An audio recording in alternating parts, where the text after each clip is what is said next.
Hey everybody, Ward here. Thanks so much for joining me again on Finance Friday. Today what I want to chat about is 3 interesting things that you might not know about the Canada Pension Plan and why those things are important to us as investors. So first thing is, Canada Pension Plan is super well funded. I know we hear a lot of things about whether or not our retirement system here in Canada is or is not stable. And when we're not talking about the old age security system, which is just a social service funded out of general tax revenue, Canada Pension Plan, the plan itself, very, very stable. Of course, contributions are determined based on income, the number of years that you work, and then of course your benefit is based off of that. So, and the investments within that plan are very well managed. So about 75 years worth of income based on the last actuarial estimate. So very stable for most of us. We should be expecting to see, our sustained retirement income from the CPP. So second interesting thing about the Canada Pension Plan is that its asset allocation has shifted in response to a declining rate environment. And so what I mean is that in 2000, the asset allocation of the CPP was about 95% fixed income and about 5% equity. So about 95% bonds, 5% stocks.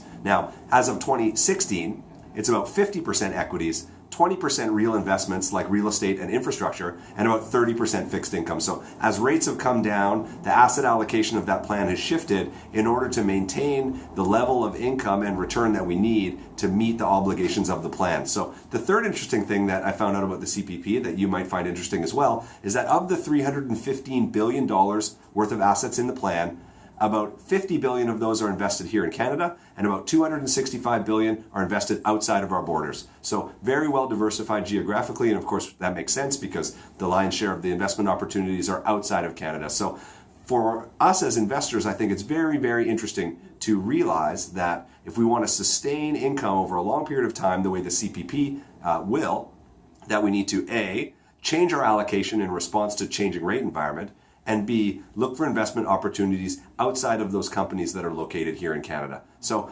those were 3 things about the CPP that you might find interesting that you may not have known before today. Thanks so much for joining me. As usual, if you've got any questions or comments, please hit me up, and we'll see you next week.